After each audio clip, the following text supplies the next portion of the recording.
My question is, I have a 6-year-old daughter who has just begun her first year in elementary school, and she's not enjoying the structure of the classroom.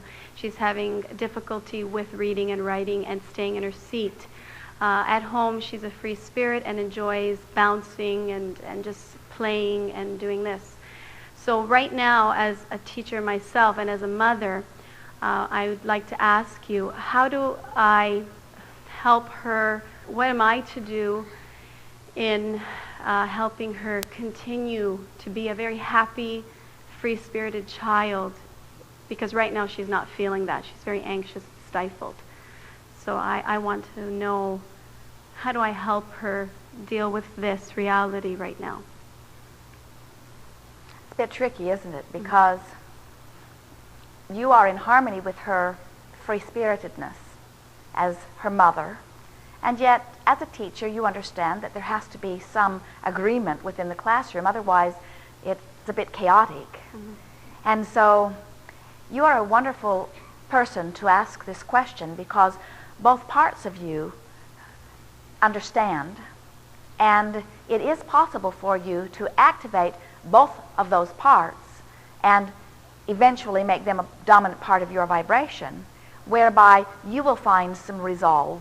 And when you find resolve, then you'll be able to assist your little one.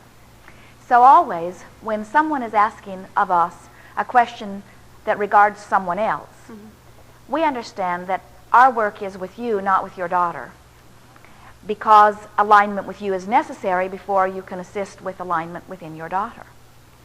As you realize that when you see her coming home from school and she's unhappy and verbalizing it, or even more pointedly when it's time to go to school and you begin to see her joy muted and her uneasiness, in that moment in time, step one is happening within you in a very powerful way.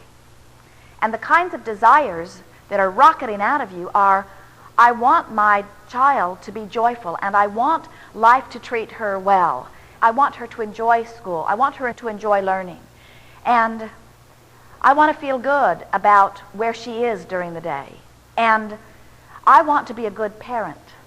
And I want her to be joyful. We've said that, but that's the dominant thing that we keep feeling from you. I want her to be joyful, and I want her to learn. I want her to learn to interact with others, and I want her free spirit to never be muted by structure, and yet I want her to understand that there is value in structure. So all of these desires are shooting out of you.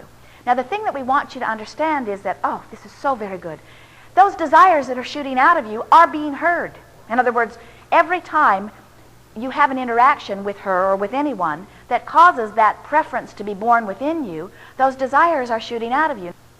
Now, virtual reality will cause you to be in alignment with allowing the universe to set up for you everything that you are wanting. And universal forces have answers to the questions that are born within you that you don't currently have. For example, there are some teachers that evoke different things from different children. In other words, you know from your experience with children that you can see the same child who behaves one way with one person and an entirely different way with another. And the reason that that happens is because different people already have different things activated within them, and when they come together with others, they tend to activate those things within others. So a teacher who really believes in discipline may have a very strong activation going on. So here you stand as a parent who would like to line your child up with someone who could serve her best, but you're not sure who that is, or it doesn't feel available in the environment in which it feels like you don't have choices. So when you start trying to orchestrate it yourself, you don't remain a vibrational match to the desires that have been born out of you.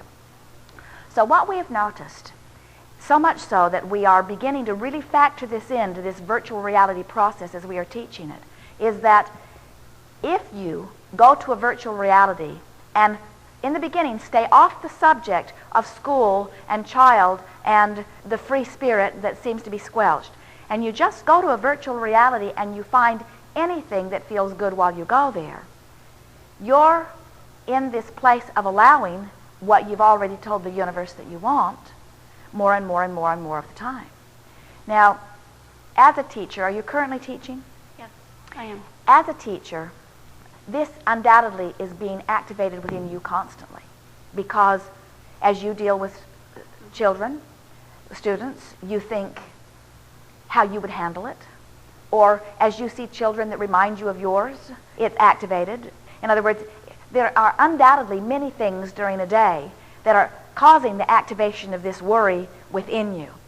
And so, even more so, we would say, practice your virtual realities off the subject, practice your virtual realities off the subject, understanding that the more off the subject you are, and the more good that you feel the more of the time, the more you are then allowing the universe to orchestrate for you what will please your child. And what you will see, it's amazing how it happens. Things just start lining up. Things that didn't require your tutorage, things that didn't require your action, things that didn't require you making something happen. In other words, this is the primary example of what the art of allowing is. I've given birth to my desire. It's focused in a very poignant way. I'm asking more powerfully about this subject than I ever have before. Therefore, I'm summoning more source energy to this subject than I ever have before, and I'm going to get out of the way by practicing virtual realities that leave me more often in the place of alignment. You see how it works? Now, what we want all of you to practice in the beginning is choosing a general place is the best way to start.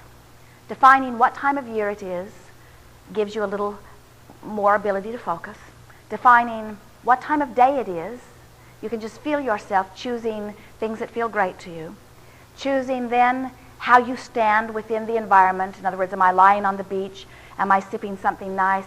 Am I at a hotel where there's someone to bring me a drink? Or am I in a remote place where there's no one around? In other words, you get to choose it all for the purpose of pleasing you. Is there someone else there? And how do we feel together? And what do we say? We notice that having a little pattern that you are following makes it sort of unfold in a way that gets you into that heart-singing place faster. The other day we were visiting with someone, and like you, she went to a beach. And we could feel how good it felt, especially when she got there. And we said, did you just arrive or have you been there for a while? And we were hoping she would say that she had just arrived, because when you just get to a place, you know how that feeling of just being there, after you've been there 3 or 4 days, you sometimes settle into it, but it's a different kind of feeling, and both are good, and you can choose whatever it is. And she was feeling very good in her virtual reality, and then we said, is there anyone else there? And she said, yes, my son. And then we felt her virtual reality go south.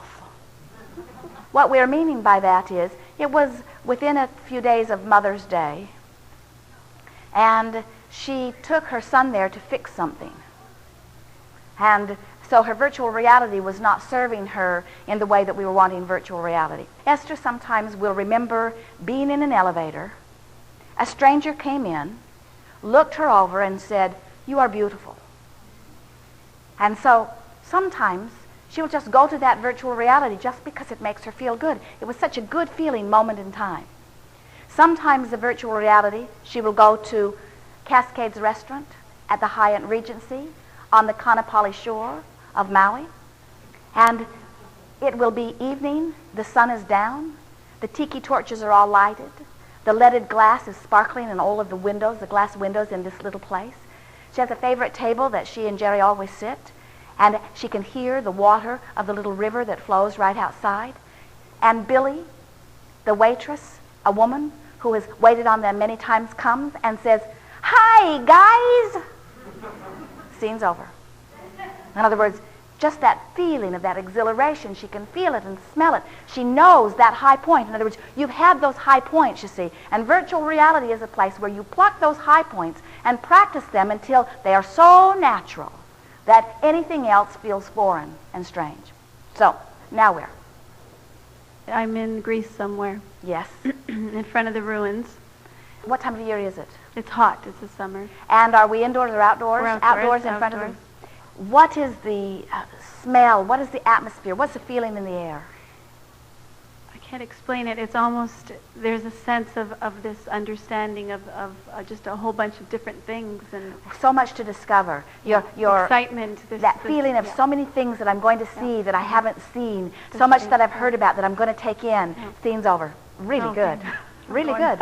What we're talking about here is, once you reach that high place, this virtual reality has served its purpose. If you feel like you can ride it for a while, then stay within it. But the key is to stay in, peek out, and then softly let it go. We were visiting with a man really recently who was very good with words. And as he described a virtual reality, he would feel a peak of joyous sensation followed by immediate desperate sadness, because the virtual reality felt so good, and then he remembered he wasn't there. It's like that feeling of going home, that feeling of nostalgia. It's like, I remember that this is who I'm supposed to be, and almost instantaneously you remember that you're not always there, and then you start beating up on yourself for feeling bad that you're not always there. So the thing that you're practicing for is get in, feel good, get out, get in, feel good, get out. And what you're going to show yourself is that you can get in and feel good anytime that you please, and before you know it, you'll have creative control of the way you feel. Take us somewhere. We don't even have to go anywhere. We could go to your home, we could go anywhere. Any good feeling place you can conjure. Do the easiest thing you can think of.